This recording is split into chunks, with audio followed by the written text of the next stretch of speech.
Hey folks, this is Frank Liu. Welcome back to FINA1221 Introduction to Finance Week 5 lecture. I hope everyone is well. I'm sure you have all heard this by now that we are moving everything online, lectures and tutorials, starting from today on 23rd of March 2020.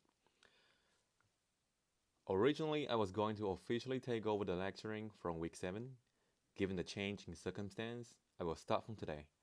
You may remember me from your week 2 online lecture, and if you have been checking our discussion forums, you probably see my names popping up a lot. Here is a brief self-introduction.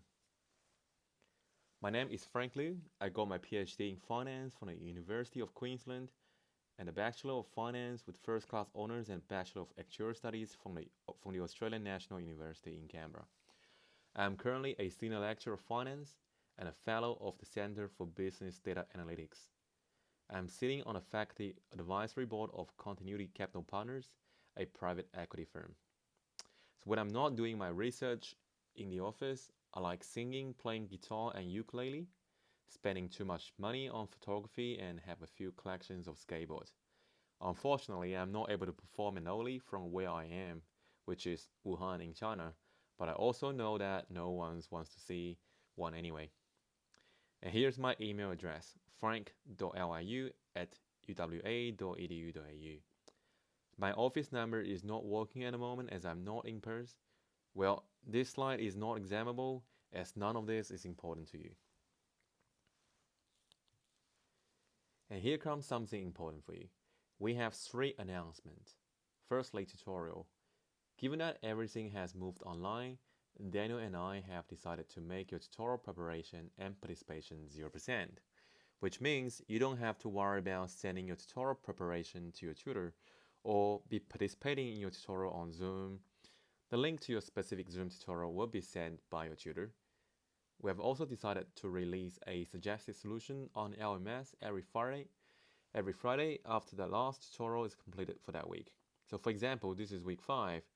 Tutorial questions on week 5 material will be gone through in your online tutorial in week 6, and suggested solution will be released on Friday in week 6.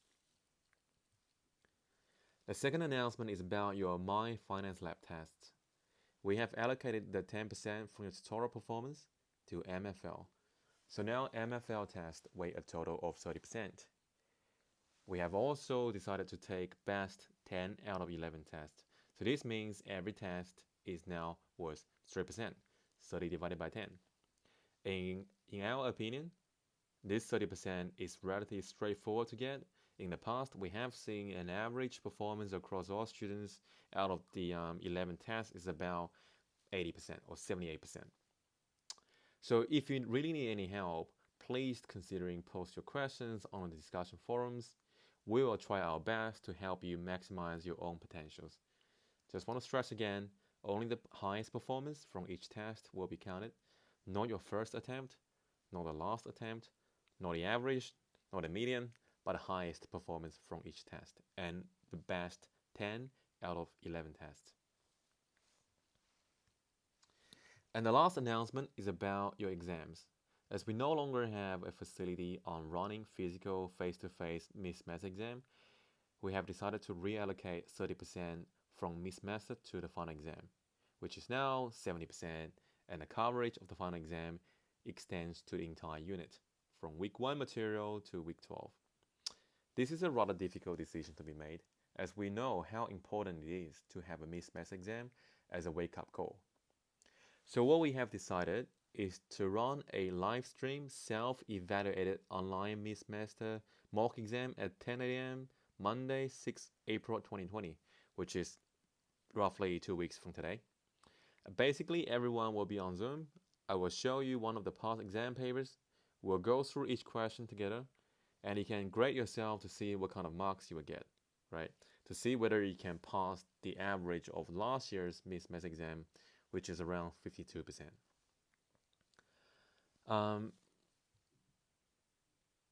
And this is the lecturing schedule for the rest of the semester. I will do the lecture recording for weeks 5, 6, 7, 10, and 11. Daniel will cover weeks 8 and 9. Together, we'll run a revision in week 12. And answer any questions if needed in that week for your final exam, which is now 70%. Alright, today we are going to learn about interest rate. In the past, this week has been one of the more confusing weeks, if not the most, for students. But I'm hopeful if you keep revisiting this lecture, eventually it will be all clear.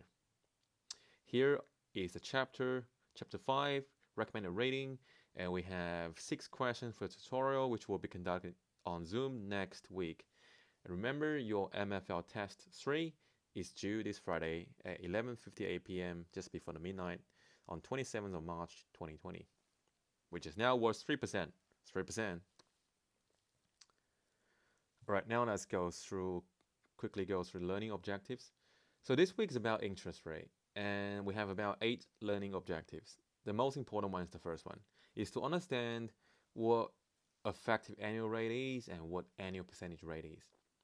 And then given an EAR, compute the end period effective rate, which is also known as periodic rate, and then you know how to convert an APR into an EAR and then convert it into a periodic rate.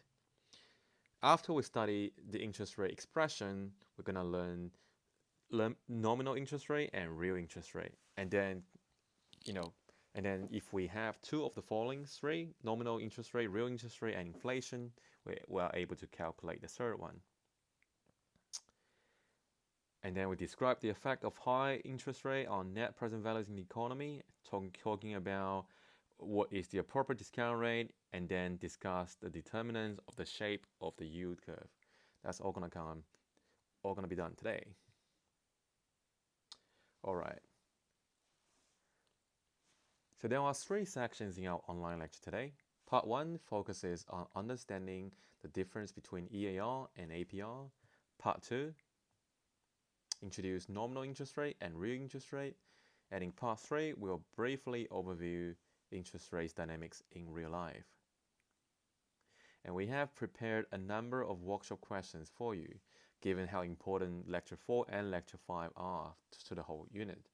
So these are in addition to normal tutorial questions, as we feel like there's a need to enhance your understanding by demonstrating with more examples. And these are all drawn from your textbook. There were about 6 questions from Chapter 4 and 2 questions from Chapter 5. An explanation video will be posted on YouTube. So, but please definitely have a go before you read the solution, before you watch the video. And and you don't have to worry about getting it from the textbook because the questions are all here. All right. Now, let's look at this simple equation. So what have we done over the past 2 weeks? I'm hopeful this simple equation can help you get a bigger picture of what we have been doing so far.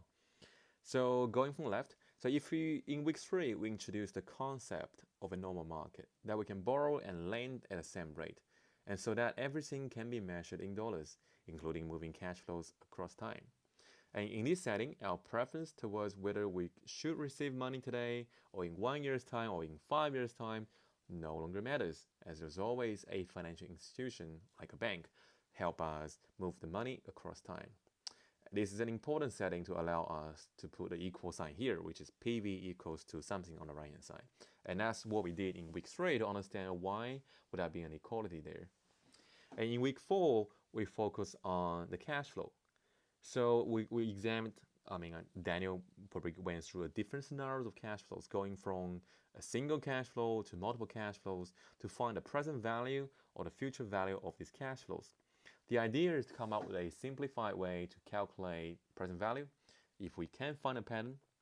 And today, in week 5, we will focus on the interest rate down here at the bottom. The idea is quite simple. Exactly which interest rate should we use in a calculation? Excuse me.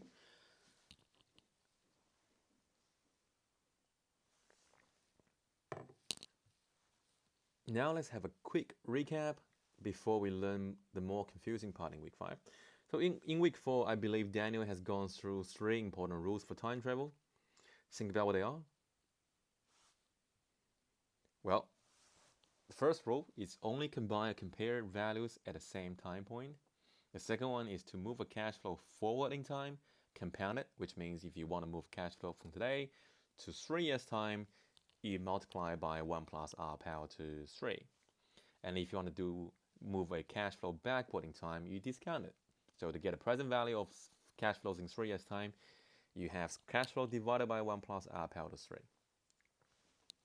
And then we went through 4 special cases. That is, when you have lots of cash flows, and if you can find patterns. And the first one is perpetuity. So the definition is very straightforward.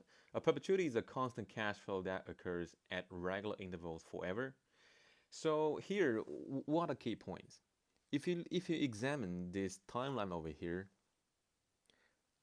the very important bit is that, well, the first cash flow arrives at the end of the first period.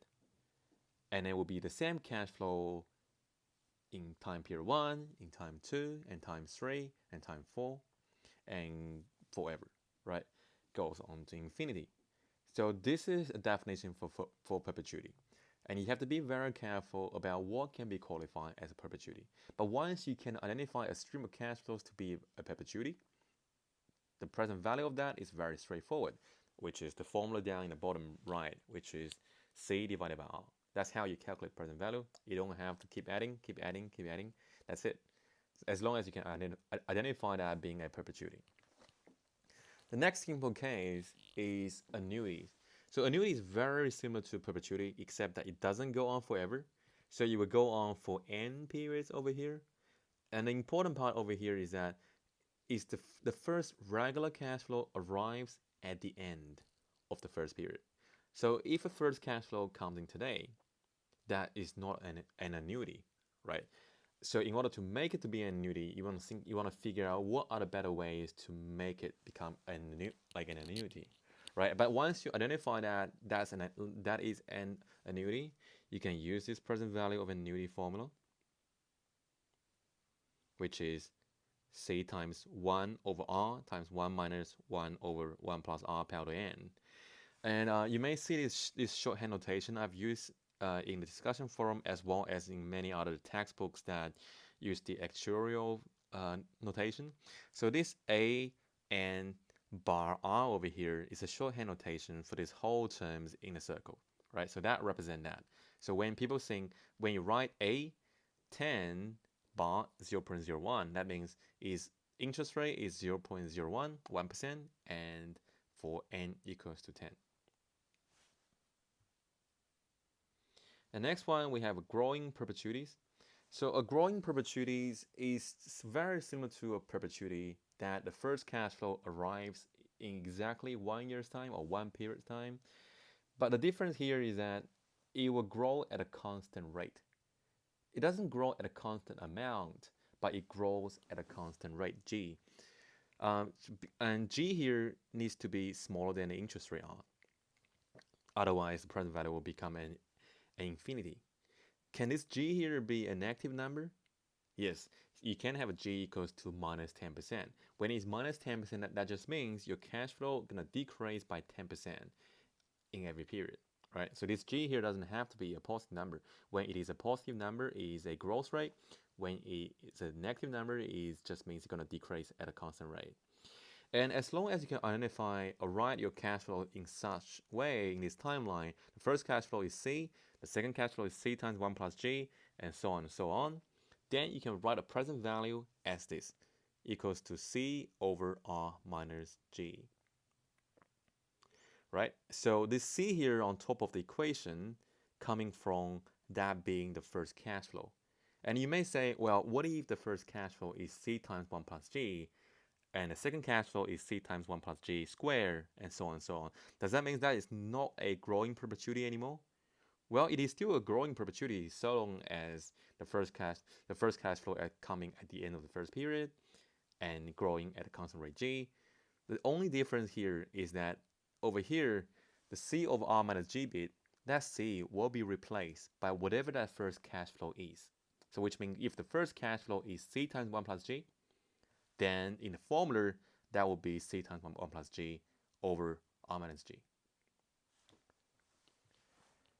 And next one, we were looking at growing annuities. So this is, I believe, what you guys had in week 4. So a growing annuity is very similar to an annuity, except that you will grow at a constant rate G. Um, so here's the formula. I mean, it's just right there. PV equals to C times 1 over R minus G times these whole factors over here. As long as G is not equal to R. If G is equal to R, then you can't write this equation. Then your present value formula will be simplified into the bottom one, right?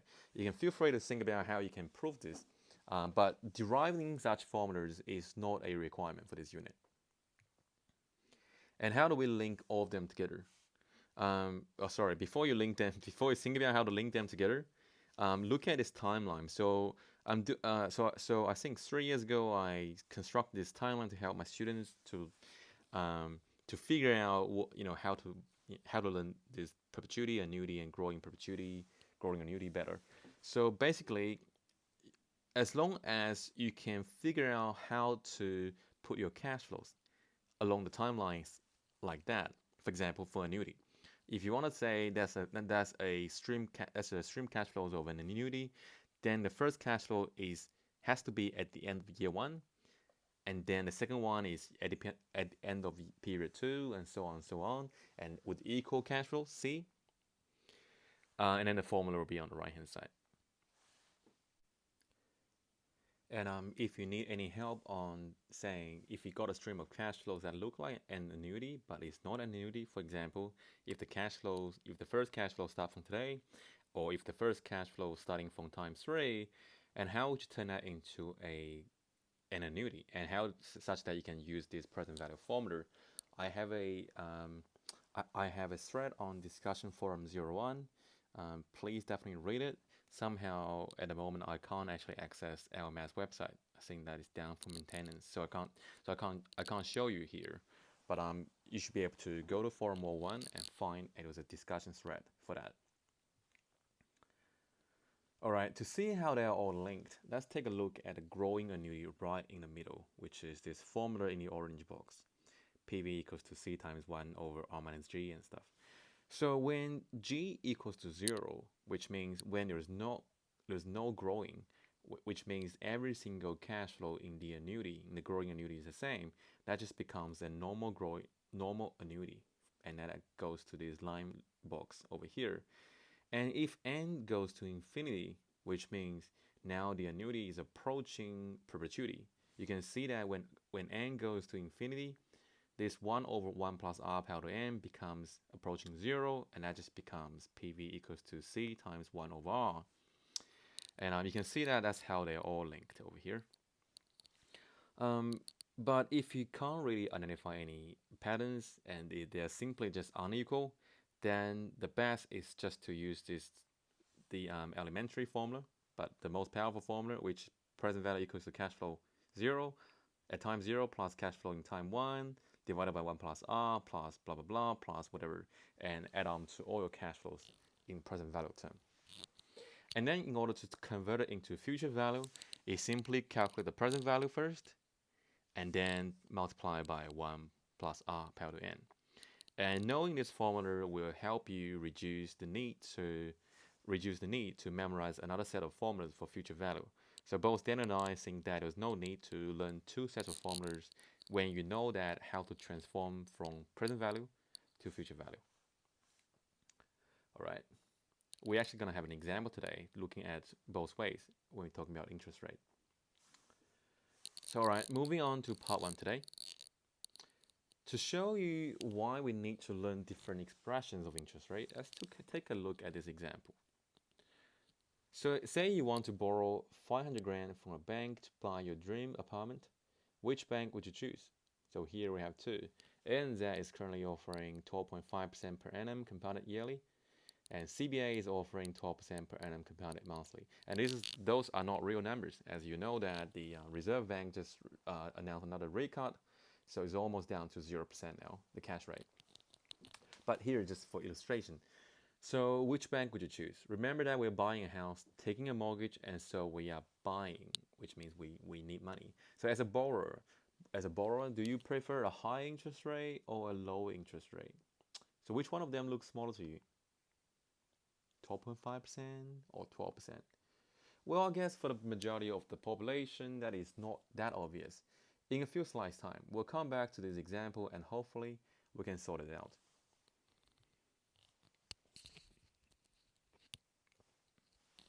So time value of money.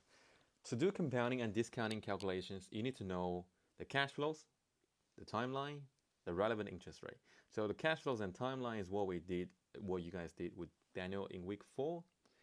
And but here, what we focus on is the interest rate. The interest rate can be quoted as either the effective rate, usually in annual term, or in annual percentage rate. So to do compounding and discounting calculations, you basically need the effective rate that corresponds to the timing of the cash flow. If you truly understand that sentence over here, this third bullet point over here, then you don't have to go through this entire lecture. That's it. But just because life is slightly more complicated than that sentence over here, we need to show you what you're gonna come across in different scenarios, right? So the definition for EAR, the effective annual rate, is a number that indicates the total amount of interest to be earned at the end of 1 year. In other words, if the compounding frequency is by year, a 10% EAR tells you that you will receive 10% of your savings as interest after 1 year. And this is the convention we used in week 3 and I think in week 4 as well with Daniel. But what if the compounding frequency is not yearly? So what if the bank gives out a loan that has a monthly compounding, which means there will be interest on interest after every month. In this case, we can no longer just use an effective annual rate. So here, let me use my Notability to do you a quick demonstration. So let's say we have 3 different interest rates. Let's say we have 12% per annum compounded yearly.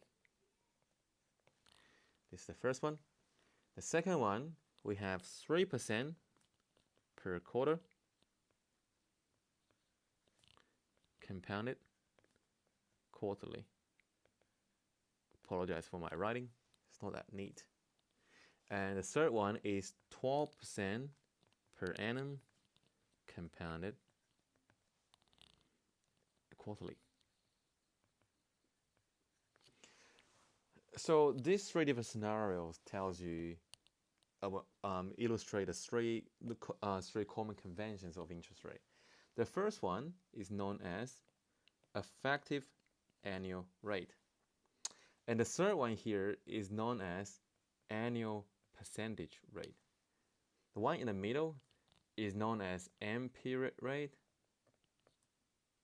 But then I don't like that notation. I'll call it periodic rate. It's all the same thing. So which one do we need to know? Right? Which one do we need to use? Well, remember in the previous slide, we need to use an interest rate that is important, that it matches with the frequency of your cash flows. So in this case, let's have a look. 12% per annum compounded yearly means you'll get 12% after 12% of your money after 1 year. 3% per quarter compounded quarterly means you will get 3% of your money every quarter. And so all these are effective rates. That means you can use it.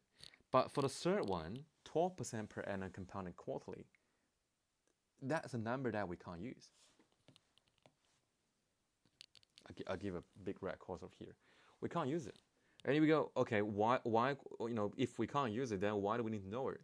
Well, that is because conventionally, when we see 3% per quarter, people say, I don't like per quarter because everyone talk about in annual term in finance. So, let's say if it's 3% per quarter, someone can say, well, 3% per quarter, and if you think about for over 1 year, 0, 1, 2, and 3, and 4. So if it's 3% per quarter, each one that's quarter 1, that's quarter 2, and that means over here, that would be 1 year, right? So if it's 3% per quarter, then what is the interest? I mean, how much interest do you get after 1 year? In this case, that would be 1 plus 0.03 power to 4. You can think about that as just like each period is just like a year, like what we did before. So in this case, is 3% for each period. And then, of course, you earn interest on interest. So that means effectively that becomes 1.125508881. I just called that 1.125. So what does that tell you? That means 3%. Let me just choose the green color. That means 3% per quarter compounded quarterly is the same as this number over here. It's the same as 12.55% per annum, which is per year, compounded yearly. Why? Because they both gives you 12.55% after 1 year. And you would say, okay, 3% per quarter compounded quarterly, and people don't like per quarter, so then you can change it to annual term, so that becomes 12.55%. But if people go, I can't do this calculation. I can't do 1 plus 0.03 power to 4. It's very difficult for me because I don't have a calculator with me, so how would I know that is equivalent to 12.55%? So what people actually invented, when I'm saying invented here, I do mean invented because it's an invented terminology. They would say, okay, in order to convert that to a yearly term, an alternative measure is to say, well, it's per quarter. How many quarters do you have for a year? You have 4 quarters in 1 year. In 1 year. So that means I can just simply say 3% times 4 because I can multiply by 4 easily. That gives me 12%. So I will just call that, well, because I want it to be 12% per annum, right? 12% per annum compounded yearly. Sorry, I'm going to erase that. So that would become 12% per annum compounded, let me use green, quarterly. So what have I done here? So this 3% per quarter compounded quarterly, this 3% is a periodic interest rate that we know is 3% effective for 1 quarter. But because everyone prefers in an annual term, we could tell people saying, that would be the same as 12.55% per annum compounded yearly. But because that involves using 1 plus 0.03 power to 4, people find that very difficult. They would say, all right, I don't like that. So what if I just invent a concept called 3% multiplied by 4, that's 12%. That's easy. That's very easy to do. I can do it. And then I just kind of call a new thing, 12% per annum compounded quarterly, and I call this annual percentage rate. And how do we get annual percentage rate? Annual percentage rate is defined, if you're a math student, you know that's the notation for define. APR is defined to be periodic interest rate multiplied by number of periods per year. So which means in this case, 3% is an effective rate for 1 quarter. But people prefers the convention of a year, but they do not want to do this calculation of 1 plus 0.03 power to 4. Then what they have here is that they just say, okay, let's just multiply by 4 because I can easily work out to be 12%. And they invent that 12% per annum compounded quarterly. That quarterly is important because you can't change the fact that it's still compounding every quarter, right? Such that in this case, they invent a new concept called annual percentage rate, which is defined to be periodic interest rate multiplied by number of periods per year. And that's where this whole thing comes from. So which means when you see 12% per annum compounded quarterly, when you see that when per annum, which over here is in annual term, does not match with the compounding frequency, when they don't match, then most likely they are annual percentage rate, APR, right? And like when I'm saying almost always, because most cases you will see people express everything per annum, right? Per annum, per annum, per annum. And in this case, if the compounding frequency does not match that, and you would say, okay, that's APR.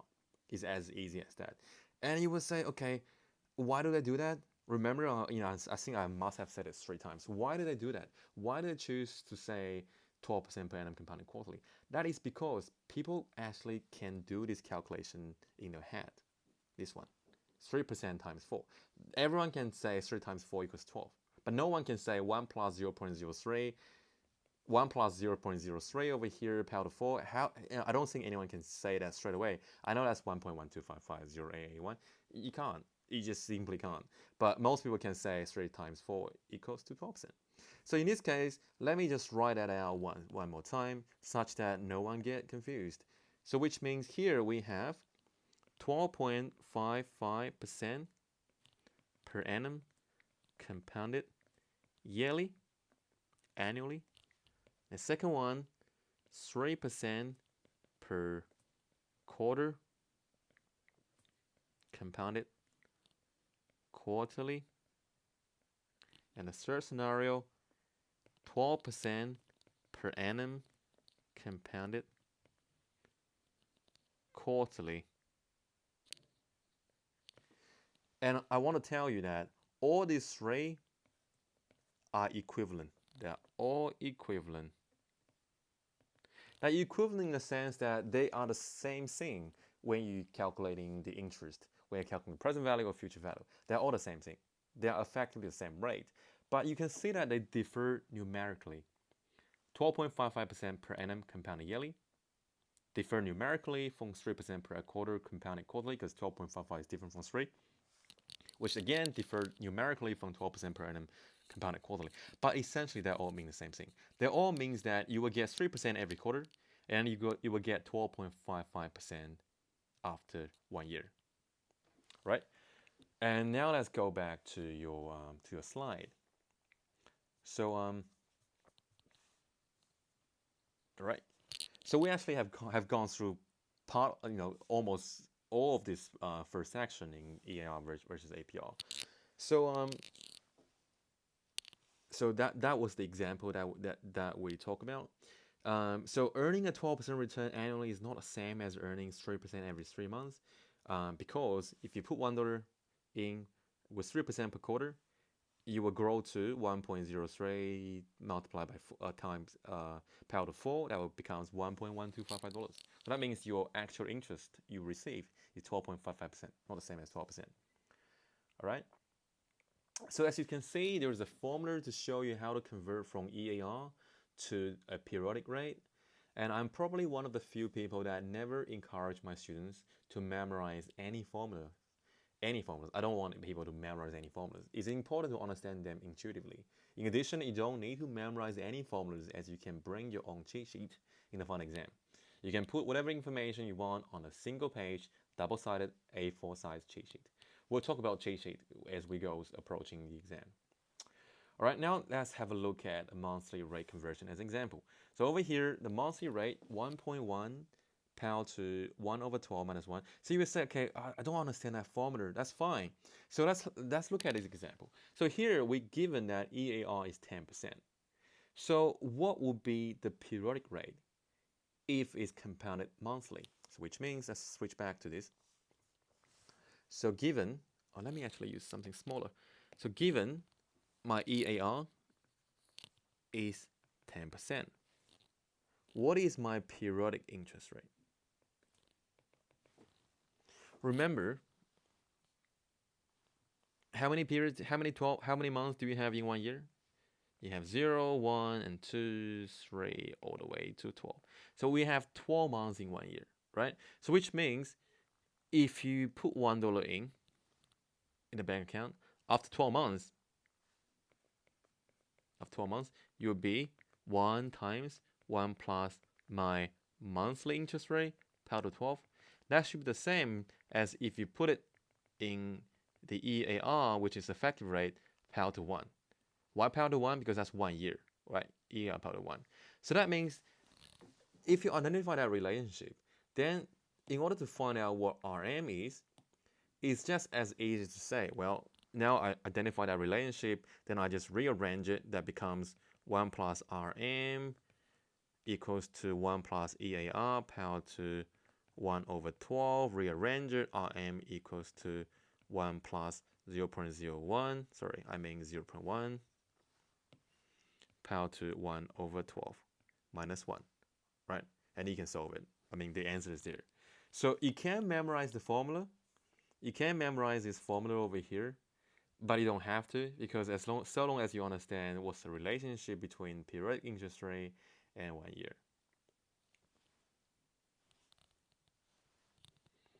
Let me get some tea.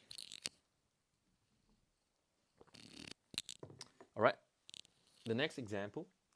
What is the present value of $10 to be received at years 2, 4, 6, 8, 10 when you are told EAR is 0.1%? I believe that means 0.1. Because judging by the answer that I gave over there, that must be a typo. So 0.1, not 10%, right? So you can either find each present value separately, like the first equation over here. So you have 5 cash flows. The first one to be received at the end of year 2, the second one to be received at the end of year 4, and so on. So that means you can just simply combine them, sum them up as 5 single cash flows. Or if you're smart enough, you can draw a graph, right? I always encourage people to draw a timeline. So if you can draw a timeline like this, 0, 1, 2, 3, 4, 5, and 6, and 7, and 8, and 9, and 10. You can't get any perfect than that. You will get $10 over here. You will get $10 over here, 10, 10, and $10. So you can say, well, this is not an annuity. Well, because the first cash flow does not come at the end of the first year, right? But what if? I'm just saying, what if? What if you're looking at every 2 year, right? If you're looking at every 2 year, then that is at the end of the first 2 year, and that becomes at the end of the second 2 year, third 2 year, fourth 2 year, and fifth 2 year. So that means in this case, the present value becomes 10 times 1 over R, 1 over R, 1 plus R power to 5, because we have 5 cash flows, right? That's where the 5 comes from. And then that just becomes, say, okay, what is that R? This R here is a 2-year rate, because your every period is 1 year. And how do we work out 2-year rate? Well, to get 2-year rate, if you think about this, 2-year rate equals to 1 plus 2-year rate power to 1 equals to 1 plus 1-year rate power to 2, because they're both going for 2 years. So that means to get R 2 year, that just becomes 1 plus 0.1 power to 2 minus 1. And then you can substitute that numbering, and you'll be able to work out this present value. And not surprisingly, they are the same answers as if you do it in the other way. So they both give you $29.26.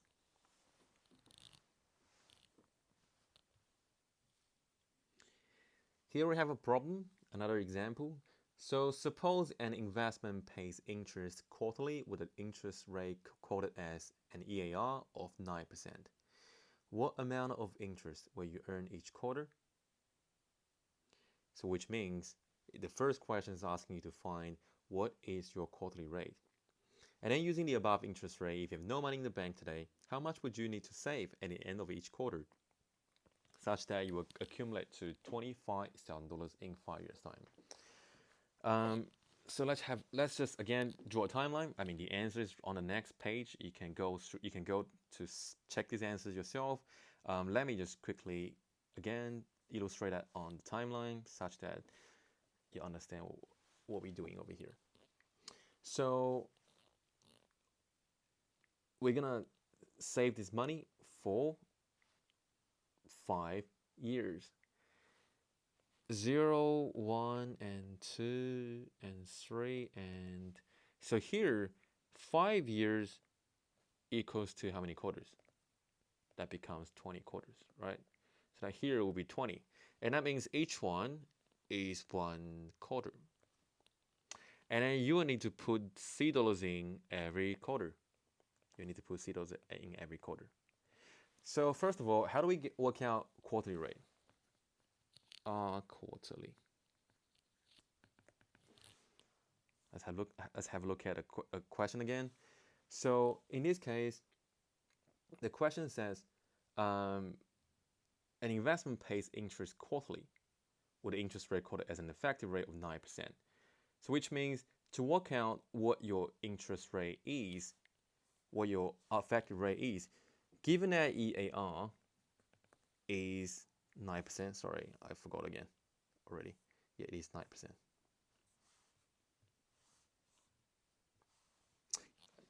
It's 9%.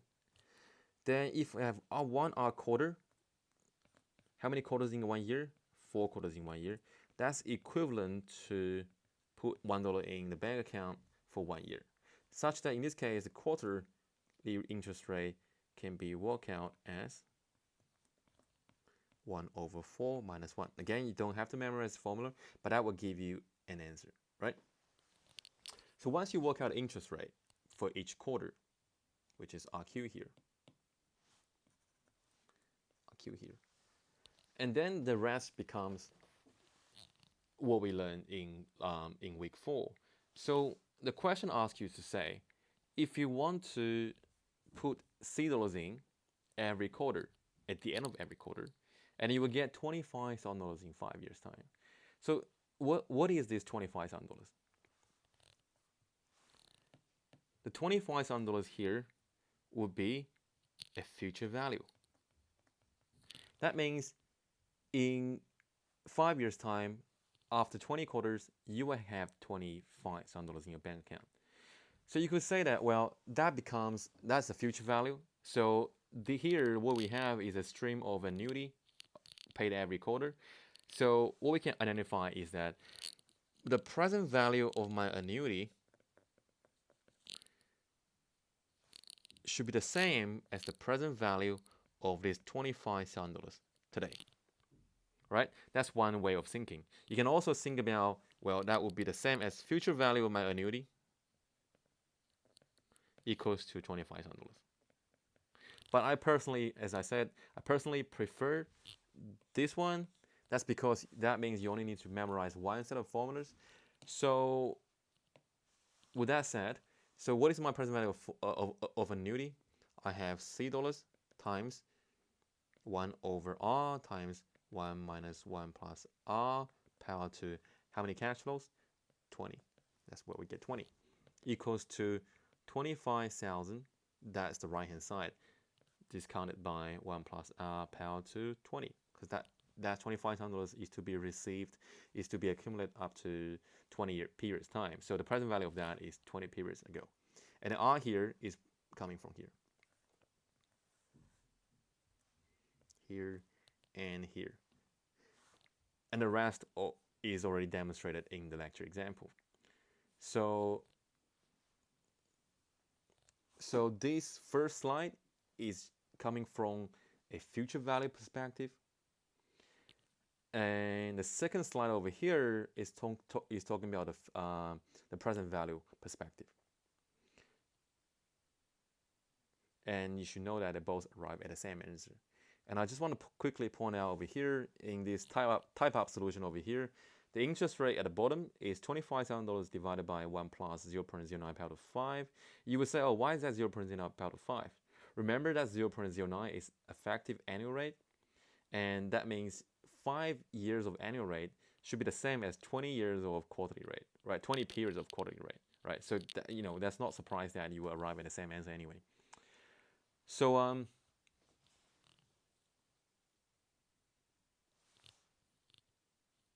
so let's go back over here. So so let's just write it down. So C times 1/0.021778 times 1 minus 1.021778 power to 20 equals to this present value of amount, which is $16,248.2846575. solve it, really rearrange it, because this part can be calculated first. So C equals to $10.82, so $1,000 roughly, right? So you can see that what we have done over here is in addition to what we learned in week 4, is to firstly work out what the interest rate here is, right? The interest rate is in quarters, so that means we need to work out what's the quarterly interest rate.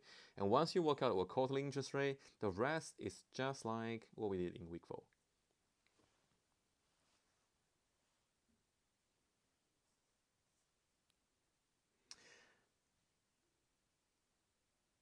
Alrighty.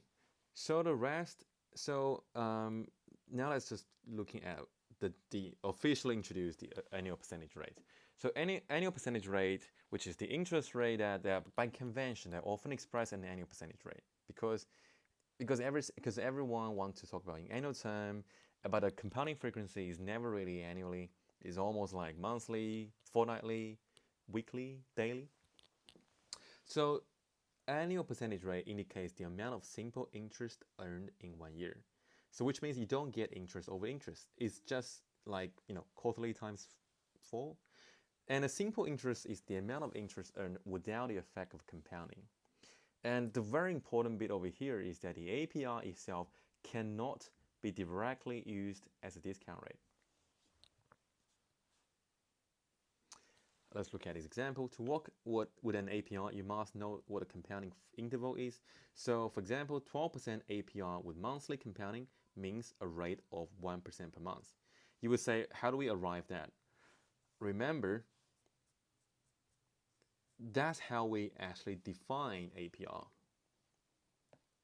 Actually, use the color that. That's how we define the definition. So APR is defined to be periodic interest rate multiplied by number of periods per year. So that but most likely you will have a APR and you will have number of periods per year. So that means just a matter of fact to rearrange this formula to get periodic interest rate RP equals to APR divided by number of periods.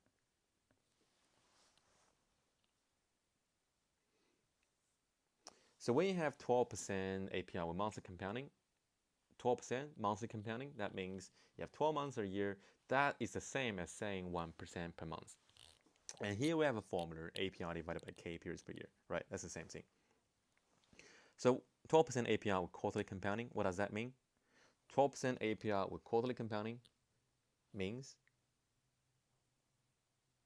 is another way of saying 12 divided by 4, 3%, 3% per quarter. That is what really saying. So 12% APR with quarterly compounding means 3% per quarter compounded quarterly. And here we have a formula to link EAR and APR. So you can memorize this formula, but you don't have to. So long you understand that what links EAR and APR and a periodic rate. And basically, this APR divided by K gives you the periodic rate, and 1 plus periodic rate power to number of periods per year always give you 1 plus EAR, right? So now let's come back to examine this example of that we talked about earlier. And say you want to borrow this $500,000 from a bank. So ANZ gives us 12.5% per annum compounded yearly, and CBA is going to charge us 12% per annum compounded monthly. So by now you should identify that ANZ is giving us an EAR because it's per annum compounded yearly. So it both matches and they're both yearly term, and that means it's an effective annual rate. But whereas in CBA's case, it's 12% per annum compounded monthly. And you can see that the compounding frequency is different from the per annum part. So that means 12%, I can't use it. So let's just do a quick illustration. So that means 12% per annum compounded monthly. You can see that those two, per annum compounded monthly, that do not match. That means 12% is APR. and APR, not ARR, APR. And more specifically, for this 12%, we can get that the monthly interest rate is 12% divided by 12, because that's the definition. That means 1% per month. In order to compare with 12.5%, 12.5% per annum compounded yearly, which is what ANZ does. That's ANZ, that's CDA.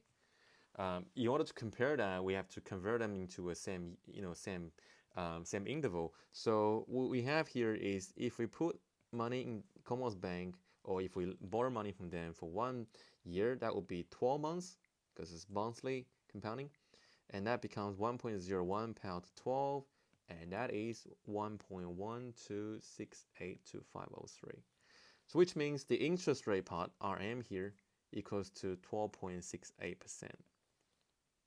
Right, because that equals to 1 plus EAR power to 1. You can rearrange it. So RM equals 12.68%.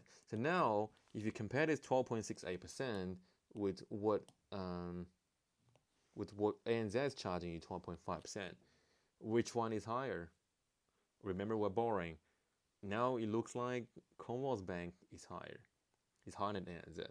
But numerically, that 12% looks lower than 12.5%. So this example illustrates the need to understand different interest rate expressions. As the customer who tries to borrow at a lower rate, a pair of untrained eyes would suggest that CBA has a better deal because it's 12%, it looks smaller, right?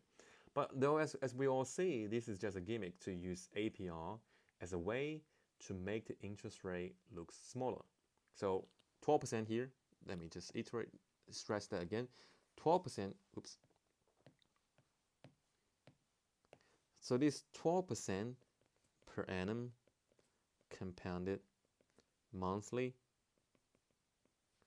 is the same thing as saying 1% per month compounded monthly, which is the same thing as saying 12.68% per annum compounded monthly. They're all the same. So in finance, it's perfectly legal for you to quote any of that because they all mean the same thing. But for a pair of untrained eyes, you would say, oh, well, geez, I'm really confused now because you have 3 numbers. Because it's like you have 12%, you have 1%, and you have 12.68%. You know, maybe from the bank's point of view, because I'm trying to charge people on a mortgage rate, I would choose the smaller number to report. And guess what? And that's what people do. And they're all the same.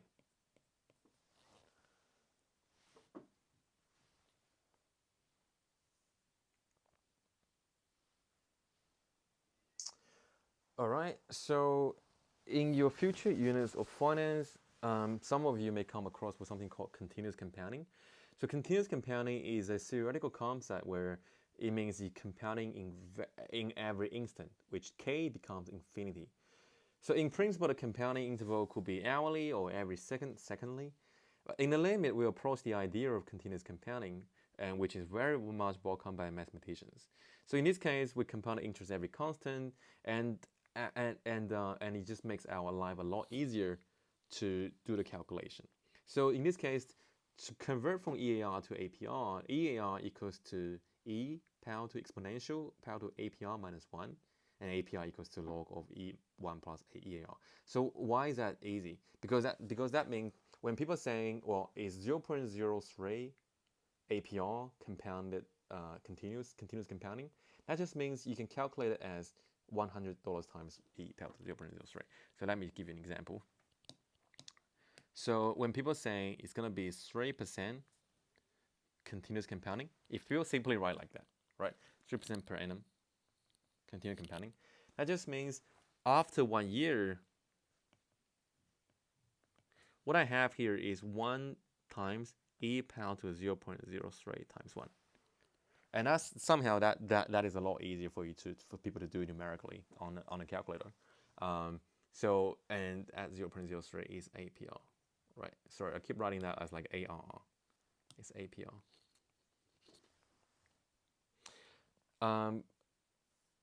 this is just a brief introduction of continuous compounding. It is not example. So in the rest of the unit, we're not going to come back to this concept of continuous compounding, but you should know what they are. And on this slide, we're going to show you a few more examples of how to go from EAR, how to go from a 6% APR with different compounding periods to an EAR, right? So, and that is just utilize the formula that you see on the other slide, which is over here. That basically just utilizes this formula over here, and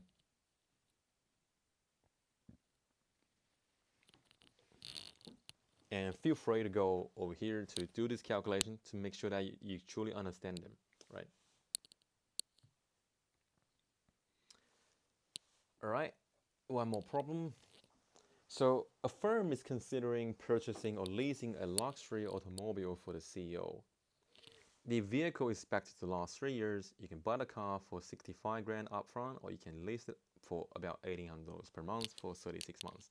The firm can borrow at an interest rate of 8%, APR with quarterly compounding. Should you purchase the system outright or pay $1,800 per month? And this question is slightly more complicated than our normal ones. It's because here we have an interest rate, we have an APR with quarterly compounding, but our cash flow is monthly. So, all right. So how do we go about solving this question?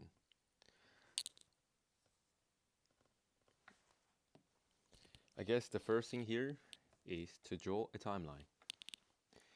So this question involves, comparing paying $6,500 upfront versus paying a monthly payment for 36 months. So over here, 0, 1, 2, 3, all the way up to 36 months. So each one is 1 month.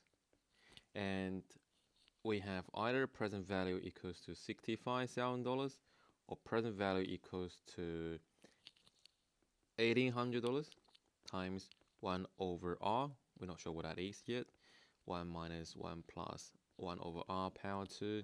How many payments are we going to make in total? We're going to make 36 monthly payment as a rent payment, right? 36, that's why it's 36 here.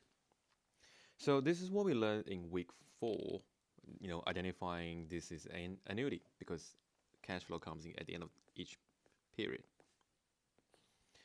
But the difficulty part here is that we don't know what the interest rate here is. We are given the firm can borrow at an interest rate of 8% APR with quarterly compounding. So R here equals to 8% per annum compounded quarterly.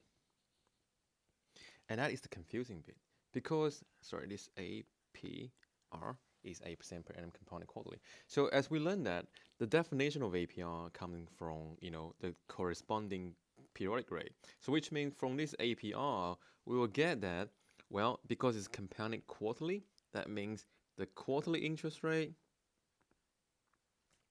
equals to 8% divided by how many quarters a year? 4. So that is 2% per quarter.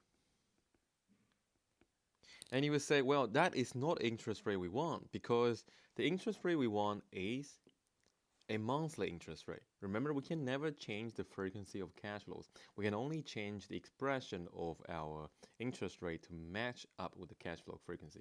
So in this case, given that we need to look for monthly interest rate, so how do we go about it? Well, there are formulas, and you don't have to memorize formulas. Just understand this intuitively. So if we have quarterly interest rate, how many quarters do we have in a year? Well, we have 4 quarters in a year. That equals to 1 plus EAR power to 1. At the same time, if we had monthly interest rate, how do we get from monthly interest rate to EAR? That will be by 2 to 12, right? So you can see that 1 plus R cubed power to 4 equals to 1 plus EAR power to 1 equals to 1 plus RM power to 12. And we don't actually have to calculate EAR. That one is redundant. We just need to find what RM is. So that means if we write out what we have so far, that is 1.02 power to 4 equals to 1 plus monthly interest rate power to 12. To solve it, Rm just becomes 102 4 over 12 minus 1. And that is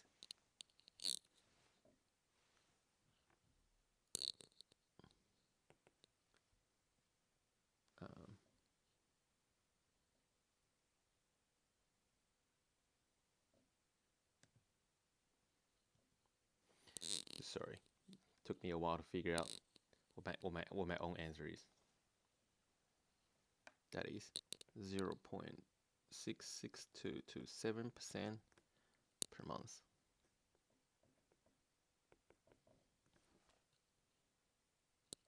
Yep. So, and then the rest is pretty straightforward. Once you work out what that interest rate is, you substitute back to this formula, and such that you can calculate that one as $57,486. And because here we're comparing that one to paying paying upfront of $65,000. So which one is better? Well, this number is smaller, such that this leasing option, this one, is better. All right. So this example just illustrates how the connection between week 4 and week 5. So week 4 helps us identify what his cash flows are, annuity, and such that we can write this formula. And week 5 help you to say, okay, we need to know what the R is. And the trick of this question here is that the R that we're looking for is monthly interest rate, but we are given an APR with quarterly compounding. So we need to go from APR with quarterly compounding, go to a quarterly interest rate, and then go to an EAR, and then go to a monthly rate. But as we can see, that the EAR right in the middle is kind of redundant because we don't actually need to calculate EAR. So that you can just skip the step and go from RQ to monthly straight away. Alternatively, some people may say that, well, I know that the relationship between months and quarter is there are 3 months in a quarter.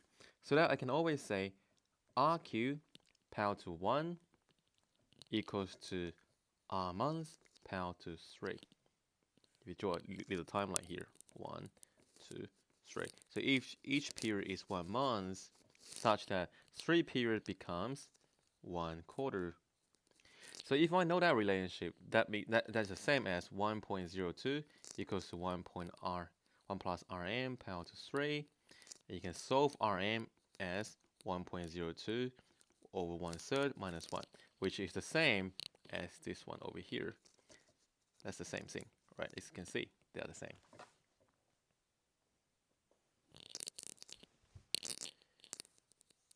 All right, so we've done this problem. Feel free to rate it, and if you have questions, as always, go put a question on the discussion forum. So let's do a quick brain teaser. I read this on Twitter the other day, and I thought it's time to add a few new slangs to my dictionary. So meatballs tested posies for the Rona, so now I'm in ISO. Pop down the woolies for some Sani by being bloody magpied. What is the person trying to say? Well, leave your version down in the comment section below on YouTube or Bilibili. See whether you get what that guy is trying to say. All right, back to our loan business. Loans. So when people talk about interest rate, the most common application is on loans with interest. So here we have 2 types of loans. We have interest-only loans, which is the case where a borrower makes periodic interest payment and then principal repaid at termination of loan.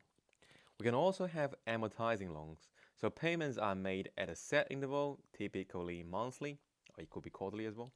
Each payment made includes the interest on the loan plus some part of the loan balance, and all payments are equal and the loan is fully repaid with a final payment. And loan equals the present value of repayment. So you may say amortizing loan, that sounds very complicated, but that is just an example of, say for example, your house mortgage, or you're paying down your car, right? It's almost like just amortizing loan. You pay a set amount every fortnight, and in 2 years' time, you can have your car back. You can fully own your car. right? So let me just give you a numerical example to show you what they are. So if is an interest-only loan, so here we have interest-only loan. I do apologize for my writing. And let's just say the interest is 10%, right? So what you have here is that in year 0, no money, you don't have to pay anything back. But in year 1, you pay $10. In year 2, you pay another $10, all the way to say year 5, you pay $10 as well as $100, or the original amount you borrow. So you borrowed 100, right? So this will be an interest-only loan. So what would the let's look at this using a contrasting color. So how about for an amortizing loan? So if it was an amortizing loan, what does it look like? Again, you borrowed 100 and now you repay. So in year 0, which is now, you don't pay anything back. In year 1, you paid $26.28. In year 2, you pay $26.28. All the way to year 5, you pay back $26.28. Sorry, 38. I mean 38. And you can see that every amount is equal, and such that by the end of year 5, you pay back all the interest you owed as well as the principal. So how do we get that? Well, given here the interest 10%, that 26.38 is simply just saying how much you owe. Imagine this is an annuity, and the present value equals to the loan amount of 100. Right? I mean, that just illustrates how do we get 26.38 from. But the idea here for you to know is that the interest-only loan is like I'm paying interest back and then principal at the end.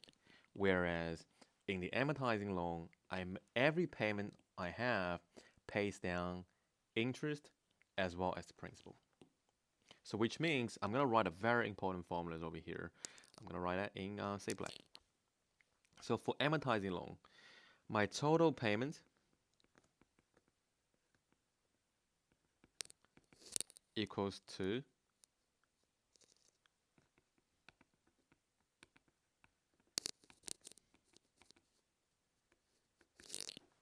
principals plus the interest over here, right? Which can't say the same thing for interest-only loans.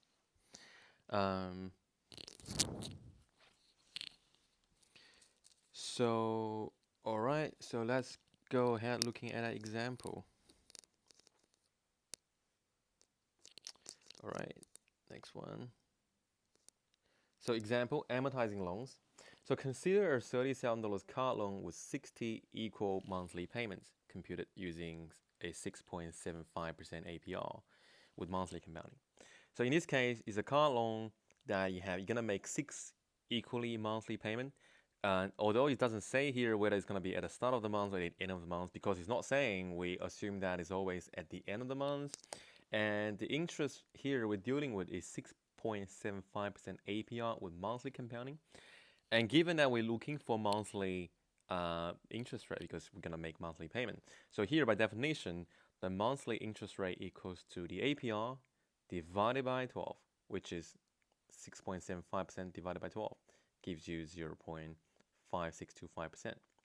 So that one is saying here is that you are getting paid $30,000 today because you then use that to buy a car, but in return you have to pay back 60 equally monthly payment. So that is just saying. So that example just saying my present value equals to C times 1 over R, 1 minus R, 1 plus R, sorry, 1 plus R power to N. So we just need to identify what they are. So the present value here is my car loan, which is $30,000. Right, car loan. Why? Because that's how much money the lender will lend to you such that you can buy a car.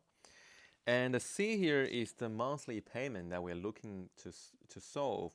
And the R here is the interest rate.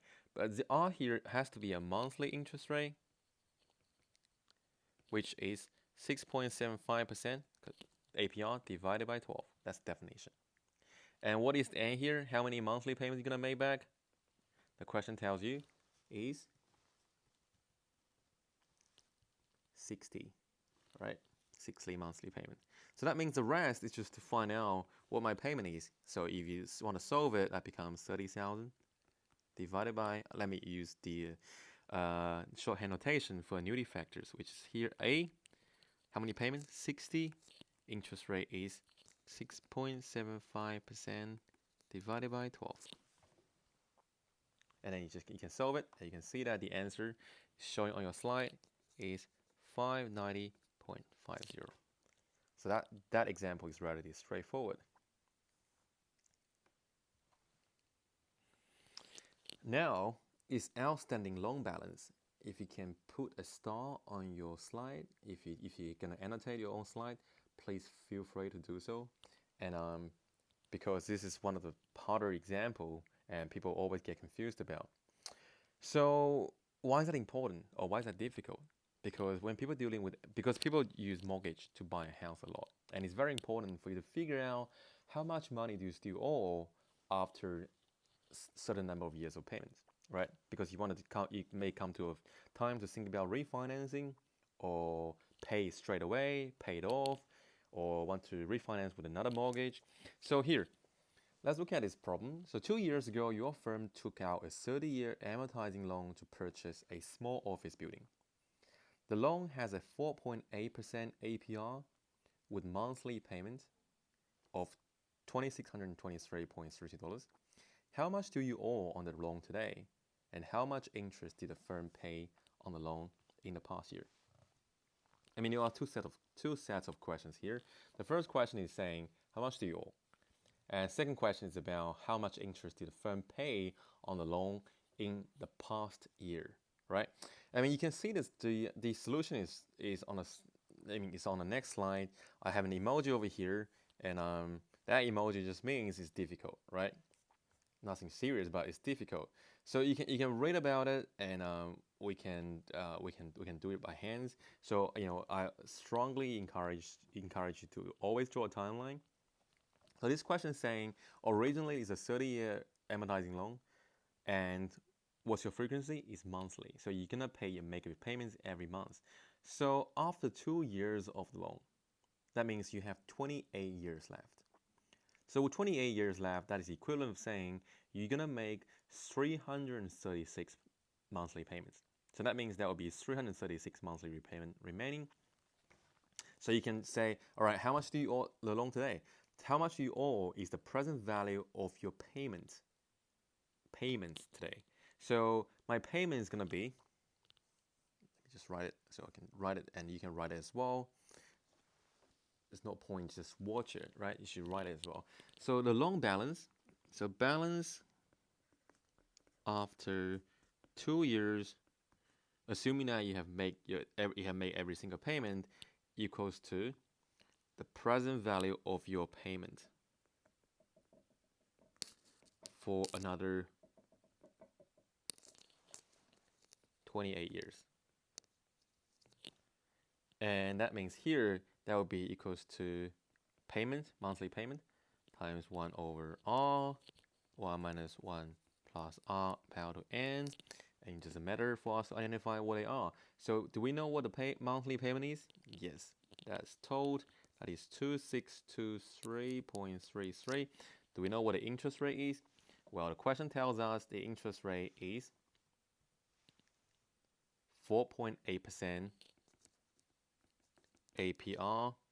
I keep writing that as ARR. APR with monthly compounding. I mean, it doesn't really say monthly compounding, but given that if it doesn't specify, that means we always assume that's monthly compounding. So with monthly compounding, and that means with monthly compounding, so that means my monthly interest rate, that's what I'm looking for, equals to 4.8% divided by 12, right? And what is N? What is number of payments? We have 28 years left. 28 years of monthly payment. As we said before, that is 336. And you can go ahead and calculate that. So that equals to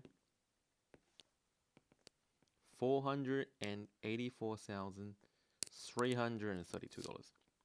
So that means after making 2 years of payment, your balance is now $484,332. That's how much you still owe. All right, so that's the first part of the question. That is the easier part. The harder part is the second one. How much interest did the firm pay on the loan in the past year? So you would say, okay, what do you mean by that? So remember, here we're talking about amortizing loan. Remember for amortizing loan that we talk about it. Amortizing loan, we make a payment. Our payment actually pays down interest. So which means after the year one, after paying $26.38, we're paying down a bit of principal as well as the interest, right? So in this case, if you want to work out how much did the firm pay in the past year, so we need to borrow that equation over here, which is this equation. Let me write it again. Total payments, total repayments equals to reduction in principal, or you can just melt in principal, plus interest component. So the question is really asking us to figure out what this is. How much do we pay over the past year, right? Over last year. So in this case, over last year, what is our total repayment and what is reduction in principal? Because if we can work out number one, total repayment, and number two, reduction in principal, then we can pretty much figure out what's the interest, because that's just a rearrangement, right? So, okay, what I'm gonna say next may confuse some people, but the total repayment here,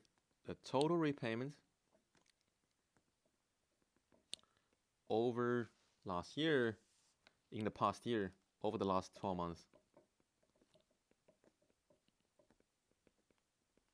simply equals to 12 times C. There's no time value of money here per se, because it's simply asking you to say, how much money did you actually pay out? So which means, well, if my monthly payment is $C, which in this case is $2,623.33, then that means I made 12 payments over last year. So that would be 12 times 2623.33, right? We can calculate that a bit later. Oh, actually, let's do it now. What is it? So that is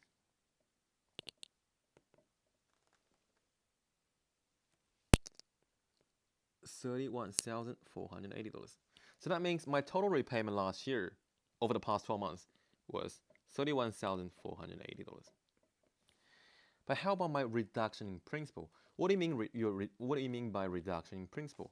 So reduction in principal means what I owe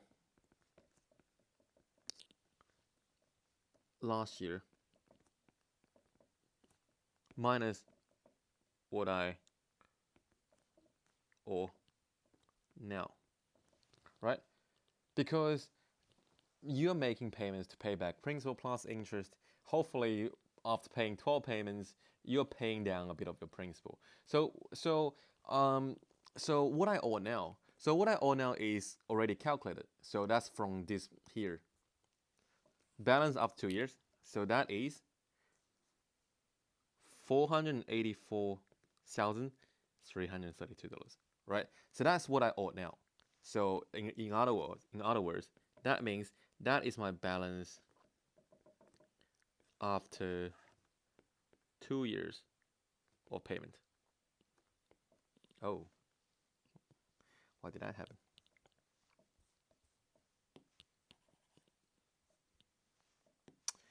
Of payment. So what I owe last year, that is another way of saying my balance after 1 year of payment. Because if I can time travel back to last year, that means I would have made 12 months of payments. I still have 29 years of payments left, right? So this part is where some people may get confused. Okay, let me use green. How's that? Let's use green. So balance after 1 year, that is C times 1 over R, 1 minus 1 plus R power to N. We know that the C here is already given, is $2,623.33, and the R interest rate is what we already identify, 0.004, and the N here is the confusing bit. Balance after 1 year of payment, given that is originally a 30-year loan, after 1 year of payments, that is 29 years left times 12. That is 348. So doing this equation over here, this equation will give you the balance after 1 year of loan payment. That is $492,354. And the difference of this number gives you the reduction in principal, which is $8,022. So that means coming back to over here, that is $8,022. So which means my total repayments equals to reduction in principal plus interest. And I know that total repayments was 12 months of payments, 31,480. Reduction in principal is the difference between balance after 1 year and balance after 2 years. That is 8,022. So that means the interest component, use a very special color here, the interest component is the difference, 31,480 minus 822. And that is $23,458. Right, case closed. But I do want to say that a lot of people find this difficult. And if you find it difficult, if you're not sure what I'm doing over here, looks like I haven't written too much, but there's a lot of thinking going on over here, right? Make sure you go back, because this is the YouTube video, right? Go back to where this example started, rewatch this again, and if you're not sure, read what's the description over here as well. And if you're still not sure, please post your question on the discussion forum. I'm more than happy to explain it. And in fact, if by Tuesday no one posts it, I will ask a question myself, right? And I will answer it. Alrighty, here we have a weekly game trivia. I totally forgot about this. For this week, our weekly game trivia is that if time travel was possible, would the interest be positive, negative, or zero? So what do you mean by that? So remember how in real life we're seeing interest rates, slightly above zero. I mean, it's just gone down to 0.25%. And but the idea is quite interesting. If time travel was possible, do you expect to see a positive interest rate, negative interest rate, or zero? Right? You can pause the video and think about it. Or you can just read this, proceed. So someone actually wrote an article on Journal of Portfolio Management. It's actually one of the better journals in finance for industry people. So they wrote these short, small pieces talking about, is time travel impossible or financial proof? So you can go ahead and find this article. It's available on our library archive, one search. Or you can just read what I have over here. Consider the following economic argument. So basically the idea was, if a time machine could freely move people and their money through time, the after-tax real rate of interest would always be zero. Why? What we learn in week 3 is an arbitrage. Because if it were ever positive, profit-motivated time travelers would carry money from the future to the present to invest. They would then go back to the future to liquidate their investment at a profit. The effect of the trading would be to depress real interest rate towards zero. But given that we have seen interest rates generally are positive across many countries, we can confidently conclude that either people would never invent time machines or they will be too expensive for arbitrageurs to operate profitably, right? This is trying to link the concept we learned in week 3. But anyway, okay, so that concludes our part 1. So part 2 deals with nominal versus real interest rate. And for people who have done economics in their high school or have just read a lot of economic articles, you probably have already heard this term. But if you haven't, that's fine. That's why we're here. So in real life, when you deposit your money in banks, interest rates quoted by the banks do not actually tell you how much money you will have in terms of the purchasing power, right? It tells you that nominally your savings will grow by, say, 3% per year. And if it's like net savings account, about 2.45% per year, 2.5%. But this doesn't mean you will be able to buy 2.5% more of the same product compared to today.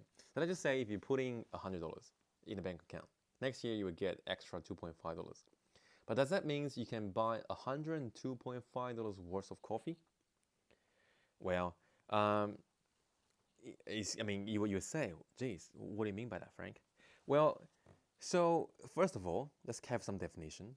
So this 3% that quoted by the bank is what you call nominal interest rate. As the term suggests, it's quoted by the financial institutions and is used for discounting or compounding cash flows. But because we have something called an inflation rate is a term to measure the growth of prices of goods. So therefore, because last year the coffee was $3.5, and next year the coffee price may go up by a little bit, say $3.55 or $3.6, or in some cases $3.75. But given the current COVID-19 case, if we expect a recession, then the coffee price may actually go down next year. We never know. But here, everything's supposed to go up by something called inflation. So which means that even though you're gonna have $103 next year, it does not necessarily mean you can buy $103 worth of the goods that you can bought today. They can be bought today, right? So an inflation rate is a term to measure the growth of prices of goods. So such that when we actually try to measure the growth in purchasing power, we can figure out what is the real interest rate. That means that is one that measure your purchasing power after adjusting for inflation. And that can be done using the formula over here. So the growth in purchasing power, 1 plus RR, equals to your growth of money divided by growth of prices, right? 1 plus R over 1 plus I, because I here is the inflation. So rearrange it, you can get the inflation rate, the real interest rate is equals to R minus I divided by 1 plus I, which is roughly, I'm saying here is an approximation, R minus I. I mean, as an acute student, you may ask this question saying, why doesn't banks just quote us the real interest rate? Why do they always quote nominal interest rate? You can pause here and think for a little bit. Well, that's mainly because we don't actually know what the inflation rate is going to be in 2020. So we are 3 months into 2020, but there are still another 9 months away. So there's no way for us to find out what will the price gonna be like? What will the growth of the price be like for coffee, for your food, for all your other life essentials? We don't actually know. All we can do here is that we can say, well, based on what we learned in 2019, the inflation rate was, say, 1%. And that 1% is a backward-looking figure. So which means the inflation rate here is based on what we observed. So you can never actually get what the real inflation rate is. So which means because no one knows what the inflation rate is going to be, such that you can never know for sure what your real interest rate is, such that you can never expect a bank or any other financial institution to give you a quote of something people are not sure. But what people are sure about is the nominal interest rate. That's why every day we've been quoting a nominal interest rate. That's because no one knows what inflation rate is going to be. We know the best case scenario we know is based on last year's figure, and that means we know roughly your real interest rate equals to growth of money divided by growth of prices, which approximated by growth of price from last year, right? And that's the main case. So here we have a figure looking at an Australian interest rate and inflation rate between 1987 and 2016. So here we have the bond rate for anything over a year, And the bill rate here is for anything smaller than, typically here we have 90-day bill rate and 10-year bond rate in green and blue respectively. Inflation rate is R. So far we have seen that the inflation rate is always below either the bond rate or the bill rate. So that means that we never actually run into a negative interest rate just yet, right? And one of the targets for the central bank is trying to keep inflation low, right? No one wants to have hyperinflation because hyperinflation introduces a lot of uncertainties, right? But this now goes slightly beyond the finance unit. Your lecturer in microeconomics, Andrew Williams, may not be super happy for me to talk about his territory, but that's fine. So all right. So here, investment into interest rate policy. So what does an increase in interest rate would typically, would ask to know? So an increase in interest rate typically reduce the NPV of an investment. So consider an investment that requires an initial investment of $10 million and generates a cash flow of $3 million per year for 4 years. So if the interest rate is 5%, the investment has an NPV of, so again, an active 10 at the start because that requires you to pay $10 million and you're going to get $3 million every year for 4 years. You can write it as an annuity. You don't have to. Over here is an illustration to show that, well, that gives us a net present value of $0.638 million. You may recall that what you guys did with Daniel quickly in week 3 here, we want to maximize our NPV. And given that it's a positive amount, that will maximize our NPV, so we're happy with it. But what happened if there's an increase in interest rate? So let's say if the interest rate goes up to 9%, the NPV now becomes negative. So that becomes, do the same calculation again with a different interest rate. So this investment is now generating you a net present value of a minus $0.281 million. So that becomes non-profitable. So here, why did the interest rate rise to 9%? Well, the interest rate here can roughly represent the opportunity cost of capital. That means that you could have just put money in the bank, right? You can put that $10 million in the bank, you can do a better job than what that $3 million come back. So why did the interest rate can rise to 9%? Well, it could be the cause of anticipation of high inflation. And so here, if you can't actually increase the cash flow, which means if you know for sure that it's going to be $3 million every year, then the value of the investment has fallen. But however, if the cash flows can alter equally with inflation, which means if the cash flow also goes up as well, for example, if they're tied to inflation, then the NPV may stay the same. Well, we're going to use the next few slides to illustrate the case. What you mean by nominal, over nominal, or real versus real.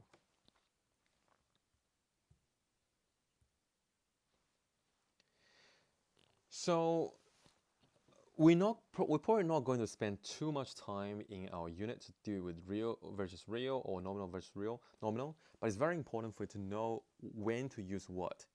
So the simple answer is that one must use a real interest rate with a real cash flow or nominal interest rate with a nominal cash flow. So the answer will be the same. So here you estimate the annual perpetual cash flow from an investment in today's dollars as 100, expected to grow with inflation.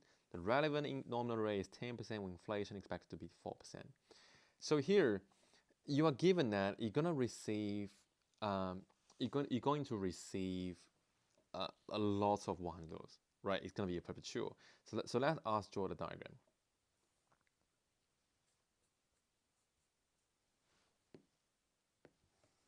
So this question is about, well, 0, 1, and 2, and 3, and go on forever, infinity, right? What's your first cash flow? The first cash flow here, as the question is saying, you're going to receive an investment in today's dollars. That's the key term. In today's dollars as $100. That means that $100 is measured as of today's purchasing power. So $100 in today's purchasing power. And what is this $100? This is a real cash flow. Why real cash flow? Because it's measured in today's purchasing power, right? That means in 1 year's time, you'll be able to buy $100 worth of today's goods. So that means in nominal term, this is where some people may get confused. In nominal term,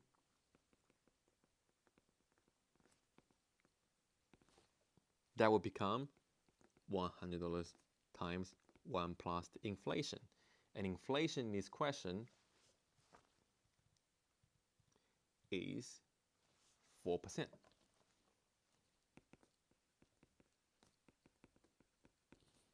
So that means the first one is 100 times 1.04. How about your second cash flow? Again, the question is saying you estimate the annual perpetual cash flow from an investment in today's dollars as $1.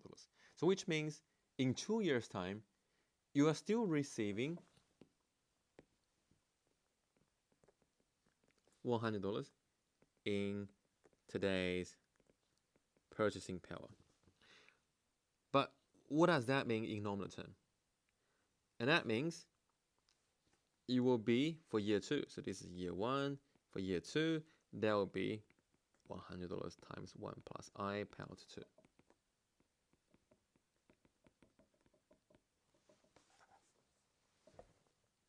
$100 times 1.04 power to 2. And if you're smart enough, you can work out, geez, that is just like, what is it? That is, let me write it over here. This is a perpetuity with constant growth. So the perpetuity with constant growth formula is present value equals to C over R minus G. So what is C here? Let me use black. What is C? C here is the first cash flow, right? So the first cash flow here is what? Is the first cash flow over here. So that equals to 100 times 1.04. Don't get confused. Why does it multiply by 1.04? C over here always refers to the first cash flow, which is 100 times 1.04. And what is the interest rate? The nominal interest rate is, from the question, 10%, right? 10%. 0.1 minus growth rate is the inflation, 0.04, right? And then you can work out the question. The answer would be 1733. But alternatively, you can think about, well, what if I want to use real term? Infinity. Well, I know that in 1 year's time, I'm going to receive $100 in real purchasing power. In 2 years' time, I'm going to receive 100. So that just becomes a perpetuity, right? Divided by R. But what is the R here? The R here is the real interest rate. R real. And how do I work out what R real is?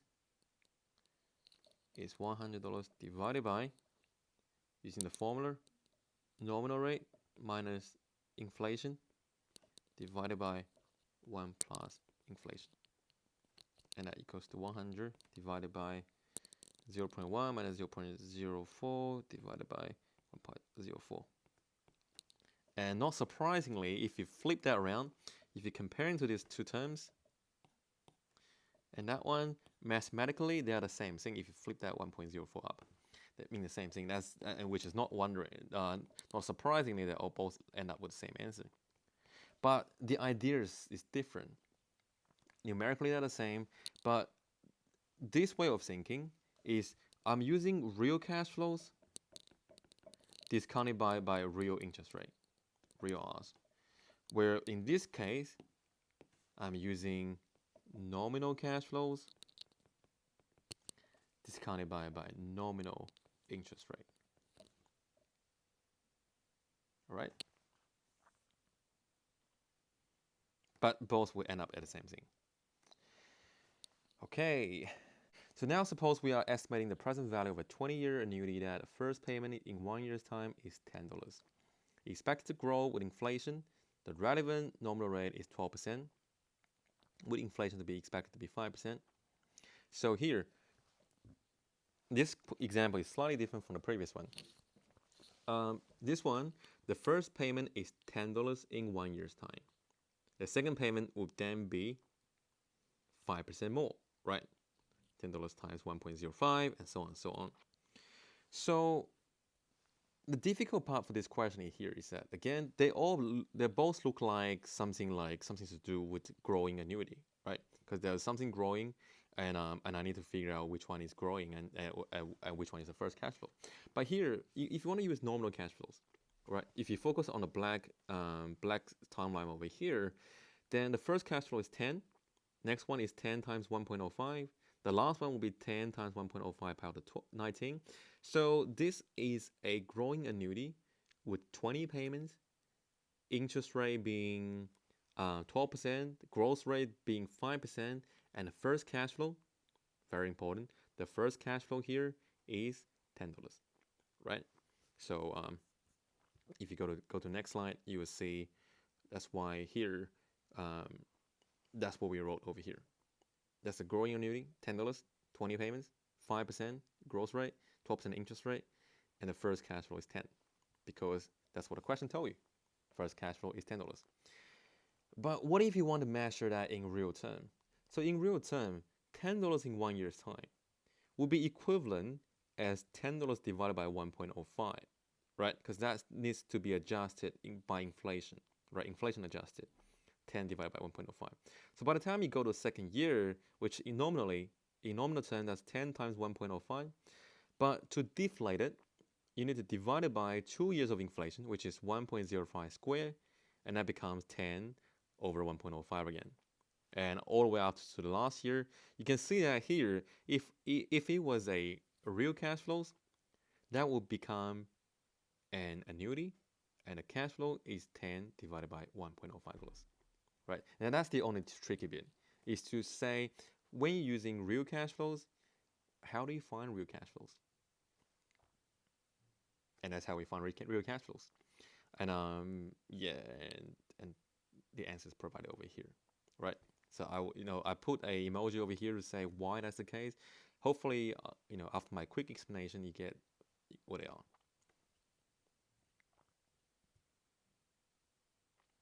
All right.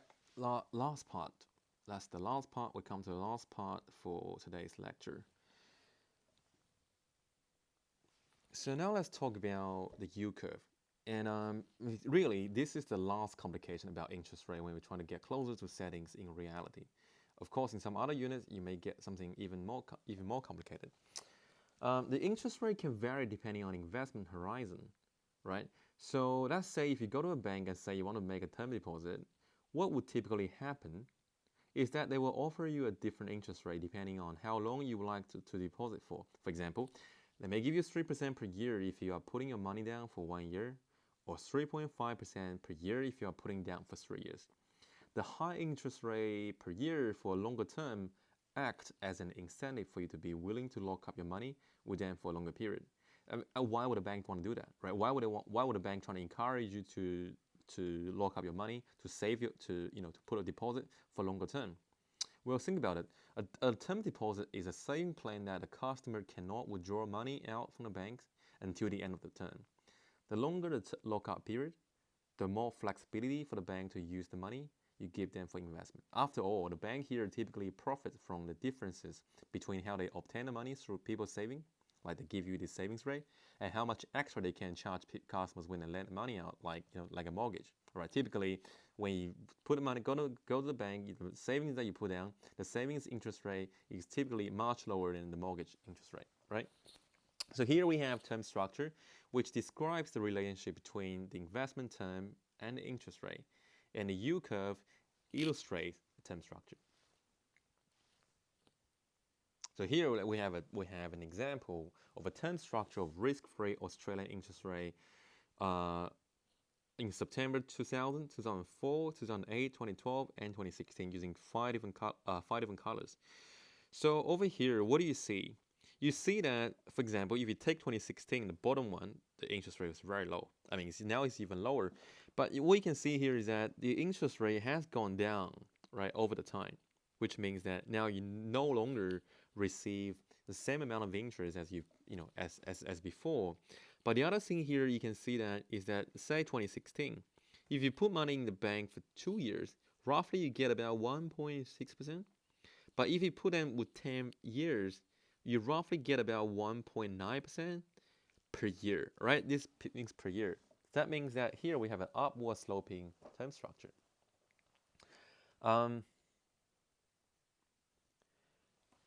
So how would you then calculate the present value if the interest rate are not constant? So here, given that is a term structure of interest rate differ across investment horizons.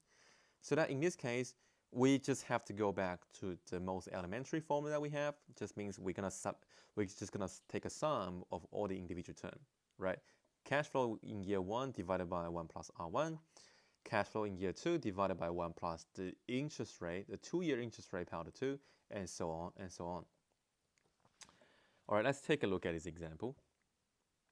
So let's compute the present value of a risk-free 5-year annuity of $1,000 per year. So which means this annuity, you get $1,000 at the end of every year. But the difference here is that you can't use annuity formula because we don't have a constant interest rate. So here we have a term structure. 1-year rate is 1%, 2 years rate is 1.2%, 5-year rate is 1.5%. So that means, how do we use it? Well, the present value equals to 1,000 divided by 1 plus 0.01 power to 1. For the one that you're going to be receiving second year, that's going to be using the 2-year rate, which is 1.2% here. That becomes 1,000 divided by 1 plus 0.012 power to 2. And we're going to skip year 3 and year 4. Let's say year 5. Year 5, that means that for the $1,000 that you're going to receive in 5 years' time, you're going to use the 5-year rate because you're going to receive 1.5% per year for that rate, right? So that's 1,000 divided by 1 plus 0.015 power to 5. So there's no shortcut for that. You just have to sum them up, and that becomes $4,788.58. All right. So the yield curve tells us the market interest rate per year for each different maturity. So in order to correctly calculate the present value of cash flows from 5 different maturities, we need to use 5 different interest rate, right? And we just show that. The life becomes slightly harder, but that just becomes more like a reality, right? More like real life. So here we have yield curve shapes. So the yield curve shapes here shows 3 different yield curve. The blue line represents a normal yield curve, so the one on the left. Most of the time, the yield curve has this shape, moderately upward sloping. So which means if you put in your money, you lock out your money for a longer time, you'll receive a high interest rate per year for that longer period. The red line shows a steep yield curve, and this orange line, the green line on the right hand side shows an inverted yield curve. It's called inverted yield curve because it slopes downwards instead of upwards. And this has happened in life. And whenever it happens, people worry about it's going to be a recession. What I show here is that the short-term interest rate are higher than the long-term rate because the people worry about uncertainty about the future. I mean, no one wants to lock up their money for a long time, right? And then it becomes problematic for banks to find any investments that can generate a good return back for longer term, such that they can no longer willing to pay customers a high interest rate for a longer time, right? It is very rare. It is a lot more rare than the other 2 cases, but that does happen.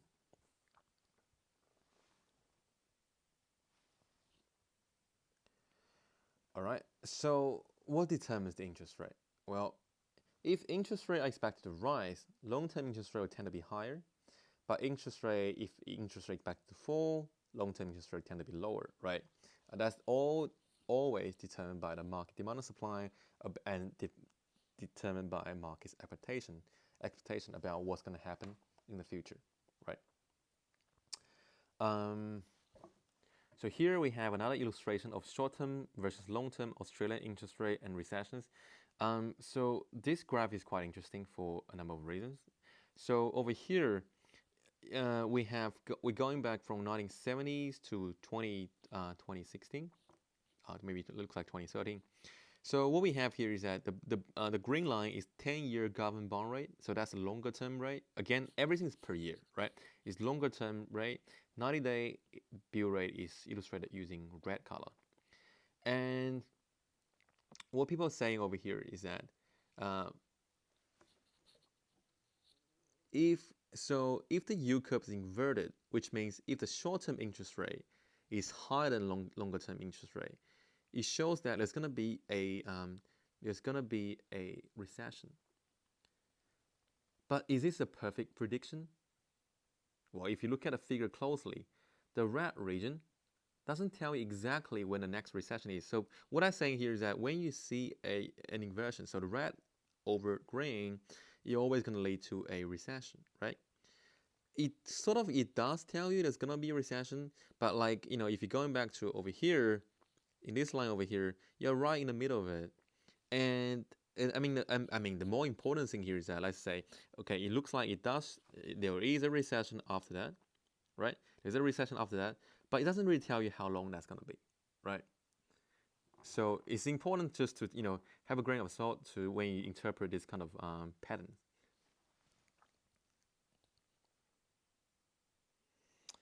In the next two slides, we're going to illustrate the impact of interest rate changes to the present value across different investment horizons. So you work for a bank that has just made two loans. In one of them, you loan $909 today in return for 1,000 in 1 year. In the other, you loan about that amount for about 15,000.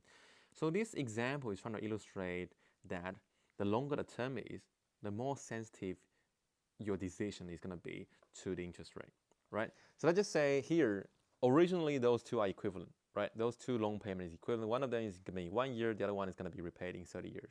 The interest rate is both 30%. But when the interest rate goes from 10%, interest rate 10%, one of them, it goes from 10% to 11%, what's going to happen?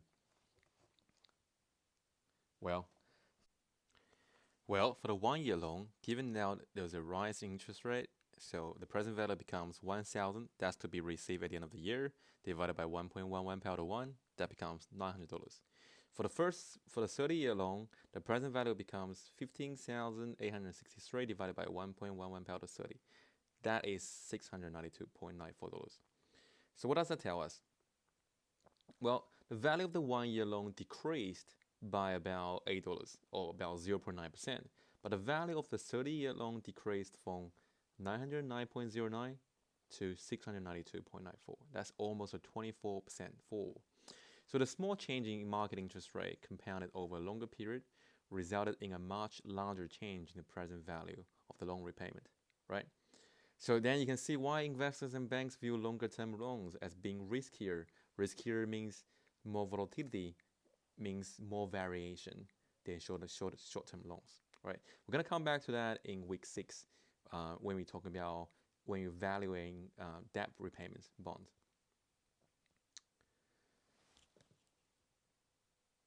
So now we talk about the final concept for the week 5 lecture, the opportunity cost of capital. So the opportunity cost of capital is known as cost of capital, which is the best available expected return offered in the market on an investment of comparable risk and term to the cash flow being discounted. All right. So here, let's think about it as an example. Suppose a friend offers to borrow $100 from you today, and then you return you pay you 110 1 year from today. So looking in the market for other options for investing your money, you find out the best alternative option for investing is viewed as equally risky as lending it to your friend. The option has an expected return of 8%. So what should you do? So which means now, here as another option, same risk, you will generate 8%. So what do I do? So in this case, your decision depends on what the opportunity cost of lending your money to your friend. If you lend her the 100, then you cannot invest in the alternative with an 8% expected return. So by making a loan to your friend, you're giving up the opportunity to invest for an 8% expected return. So you can then make your decision by using your 8% as an opportunity cost of capital to value the $110 in 1 year. So in this case, you're gonna get paid 110. So this present value discounted using the opportunity cost of capital is 110 divided by 1.08 power to 1, which is $101.85. So that means the $100 loan is worth 101.85 to you today.